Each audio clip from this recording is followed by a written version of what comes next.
से जो कि पिछले 3 महीने से भी ज़्यादा का वक्त हो चुका है यहाँ पे धरना देते हुए। कि मच्छर सिर्फ रात में ड्यूटी करता था, रात में काटता था, और मक्खी सिर्फ दिन में करता था। लेकिन आज के समय में देखिए कि मच्छर 24 घंटा ड्यूटी कर रहा है, मक्खी भी 24 घंटा ड्यूटी कर रहा है। ट्राइबल फंडिंग यहाँ पर आता है 25,000 करोड़, और वो जो है वो पैसा यहाँ पर जो भी ट्रस्ट है, चाहे वो ईसाई मिशनरियों का ट्रस्ट हो, चाहे वो मतलब कि RSS का ट्रस्ट हो, तो उस ट्रस्ट के लिए पैसा जाता है। और अभी तक सरकार के कान में जू तक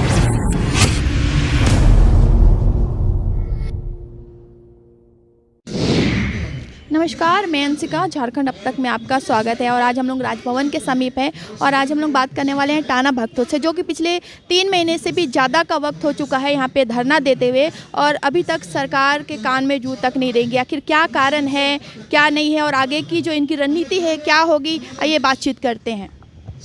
आप लोग 3 महीने से ज़्यादा यहाँ पर धरना देते हुए टाइम हो गया है, अब आगे का क्या रणनीति है? ऐसे तो सबसे पहले आपको जोहार, आपके दर्शकों को जोहार, नमस्कार हम टाना भक्तों की तरफ से। 109 दिन आज हम लोग का सत्याग्रह का चल रहा है, और 109 दिन में हम लोग काफ़ी कुछ समझे, सीखे, और सरकार में, केंद्र सरकार में, राज्य सरकार में, दोनों सरकार में काफ़ी फ़र्क पड़ रहा है, असर किया। ये सत्याग्रह का ही देन है कि आपके राज्यपाल जो है द्रौपदी मुर्मू, एक आदिवासी महिला को राष्ट्रपति बनने का मौका मिला।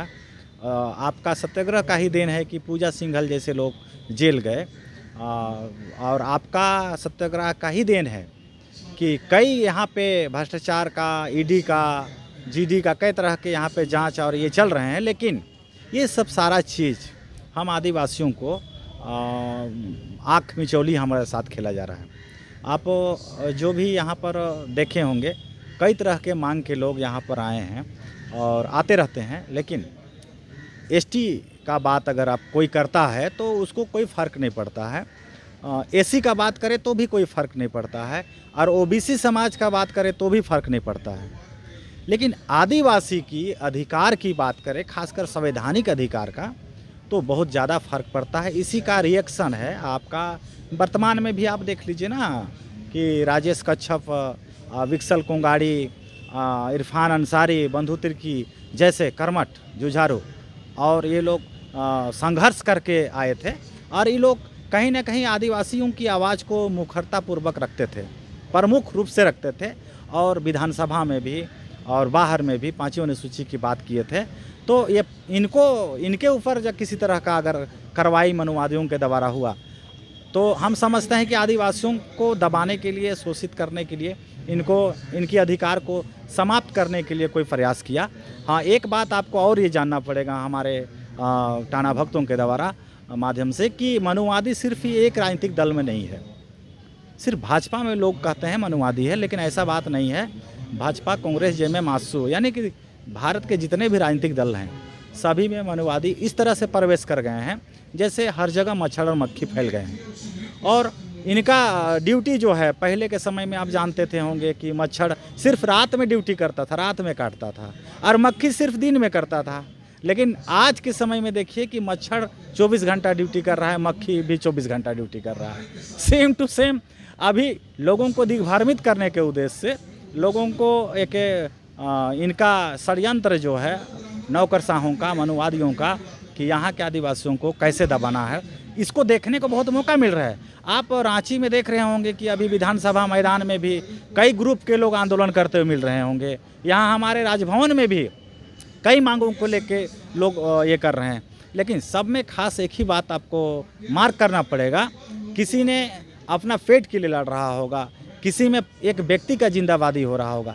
संविधान जो हजारों समस्या का समाधान 5वीं अनुसूची और रूढ़ी प्रथा ग्राम सभा है, इसको प्रमुखता के साथ बोलने वाला, इसके साथ जानने वाला लोग नहीं है। और इसी का नाजायज़ फ़ायदा मनुवादी और ये जो भ्रष्टाचारी सरकार और नौकरशाह जो लोग हैं, ये फ़ायदा उठा रहे हैं। समस्या का समाधान किन्हीं का नहीं होना है, चूँकि समस्या तो 72 साल से पैदा किया हुआ है, जिसका परिणाम है कि आज झारखंड भर नहीं, पूरे देश में हजारों समस्या पनपी है। और इसका समाधान 5वीं अनुसूची और विद्यमान विधि, रूढ़ी प्रथा ग्राम सभा के अलावा कुछ नहीं है।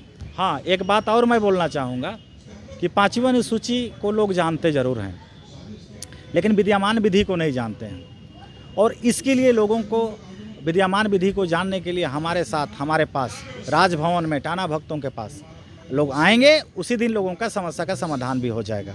तो इसीलिए हम लोग आज आपके माध्यम से पूरे झारखंड के और पूरे देश के आदिवासियों को, मूलवासियों को, यहाँ के खासम खास मालिकाना हक जिनका है, वो सभी भाइयों से निवेदन करेंगे, बहनों से निवेदन करेंगे, अगर हकीकत में आप अपनी समस्या का समाधान चाहते हैं तो ये निरंकुशवादी और ये भ्रष्टाचार शाही ऐसी सरकार, यानी चुनाव व्यवस्था से ये सब समाधान नहीं होना है। क्योंकि चुनने से पहले लोग तो कहते ही हैं कि हमको जिताओ, हम ये करेंगे, वो करेंगे, हम आपके साथ करेंगे, लेकिन जैसे लोग चुनाव जीतते हैं फिर उनकी प्रेम उसकी पार्टी के प्रति और पार्टी के पदाधिकारियों के प्रति, राजनीतिक दलों के प्रति ज़्यादा रहता है। चूँकि वो लोग जिस दिन टिकट लेते हैं उसी दिन वो लोग अपने गले पे गुलामी का फंदा लटका लिए होते हैं। आज भी वर्तमान दृश्य में भी आप देख रहे होंगे, बहुत सारे विधायक पार्टी के हाईकमान की वफादारी कर रहे हैं, पार्टी की वफादारी कर रहे हैं, लेकिन गरीब जनता के लिए हम आए हैं और गरीब जनता का हम काम करेंगे, गरीब जनता के साथ जो न्याय होगा उसी की बात हम करेंगे। ऐसा कहने वाले 81 विधायक में से 2-3 के अलावा कोई नहीं है, और जो 2-3 हैं उनको कहीं ना कहीं उनकी सदस्यता पर, उनकी पार्टी सदस्यता पर और उनको तरह तरह से लोग बदनाम करने का कोशिश कर रहे हैं। लेकिन हम टाना भगत, हम हर आदिवासी ऑफिसर हो, कार्यपालिका में हो, विधायिका में हो, न्यायपालिका में हो या विधान सभा में हो, जो विधायक के रूप में हो, सभी लोगों को जो भी आदिवासियों के हक अधिकार को प्रमुखता से रखेंगे, उनके साथ हम 24 घंटा खड़ा हैं और उनको कहीं भी क्षति होने हम लोग नहीं देंगे। यही हम लोग चाहते हैं और इसी के लिए आज हम लोग राजभवन में हैं। और आगे अभी जब तक ये सरकार, भ्रष्ट सरकार को उखाड़ के नहीं फेंकेंगे, तब तक हम लोग यहाँ पर सत्याग्रह में जमे रहेंगे। लेकिन बात करते हैं कि अगर आदिवासी की अगर बात करते हैं तो यहाँ की ही जनता आदिवासी को ही यहाँ की जो है बनाई हुई है मुख्यमंत्री। दूसरी बात ये कि जैसा कि आप बोल रहे हैं कि इलेक्शन जो है इस चीज़ का हल नहीं होता है, लेकिन अगर राज्य की बात करें तो राज्य को चलाने के लिए एक व्यक्ति को तो खड़ा होना ही पड़ता है, तो इस पे क्या बोलेंगे? मैडम देखिए, जैसे कि आप जो बोले अभी कि एक व्यक्ति को तो खड़ा होना पड़ेगा, क्यों आप ऐसा चाहते हैं कि व्यक्ति को खड़ा होना का? आपके मन में थोप दिया गया है कि मुख्यमंत्री एक बनेगा, प्रधानमंत्री एक बनेगा और वही विकास करेगा। पहला चीज़ आपको समझना होगा, संविधान जो बना वो एक व्यक्ति 2 व्यक्ति के लिए नहीं बना, ये पूरे देश के सभी जाति धर्मों के लिए बना। बात समझ रहे हैं ना? तो इसमें क्या है कि 5वीं अनुसूचित क्षेत्र में हम 5 व्यक्ति का चलता है, मतलब पूरे गांव का चलता है। मतलब पढ़ा व्यवस्था हमारा है या हमारा स्वशासन व्यवस्था में एक व्यक्ति, एकल व्यक्ति नहीं होता है। आपने देखा है ना, एक एक व्यक्ति के वजह से ही हर समय झारखंड को बेचा गया, हर आंदोलन को बेचा गया। जहाँ समूहों की निर्णय होती है वहाँ आंदोलन बिकता है, ना ही राज बिकता है, ना ही देश बिकता है। लेकिन एकल व्यक्ति कुछ भी कर सकता है, कुछ भी बेच सकता है, इसका कोई गारंटी नहीं है। इसीलिए हम संवैधानिक बात करते हैं कि हमारे यहाँ इलेक्शन नहीं है, सिलेक्शन है। तो आप इलेक्शन से ही देख रहे हैं ना कि 72 साल में हमने कितने विधायक, कितने सांसद, कितने मुख्यमंत्री, कितने प्रधानमंत्री, कितने राज्यपाल, कितने राष्ट्रपति बदल दिए।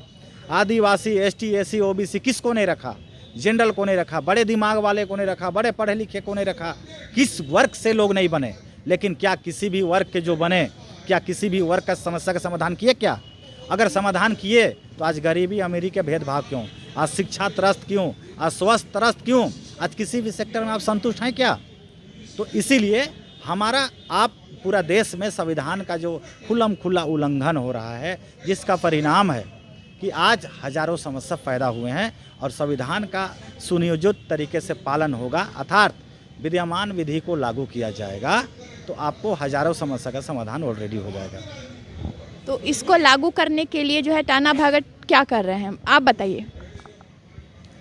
इसको लागू करने के लिए हम लोग तो सत्याग्रह पर बैठे हुए हैं और सत्याग्रह के जरिए हम लोग एक संदेश देना चाहते हैं कि यहाँ पर जो 5वीं अनुसूची का जो शासन व्यवस्था है वो पूर्ण रूप से मतलब कि यहाँ अमल हो।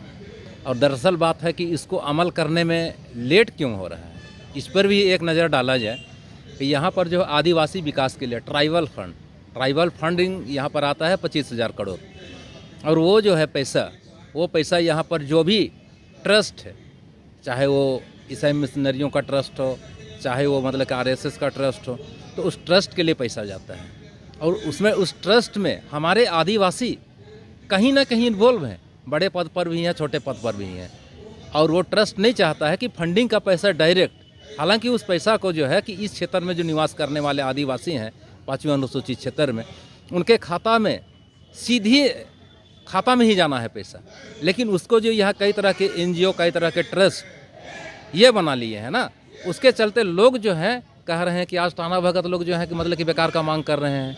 लोगों के दिमाग में ये चीज़ भर गया है, भर दिया गया है कि कैसे हम लोग लोगों को मोड़ करें और उस फंडिंग को हासिल करें, उससे हम आगे मतलब कि जो अपना विकास करें, लेकिन यहाँ के पब्लिक का, आदिवासी का किसी तरह का विकास ना हो। एक चीज़ है कि मिशनरी संस्था में शिक्षा के नाम पर और स्वास्थ्य के नाम पर आता है, और एनजीओ में किसी का विकास। आप देखिए जितना भी महिला मंडल बन रहा है या पुरुष मंडल भी बन रहा है, ये सारा एनजीओ है। हमारे पैसा है कहीं मतलब कि दुरुपयोग दूसरे ढंग से कर रहा है, और मतलब कि है जो एनजीओ वाले जो हैं उसमें जो कार्यरत हैं वो लोग कमा रहे हैं, तो क्यों चाहेंगे वो लोग।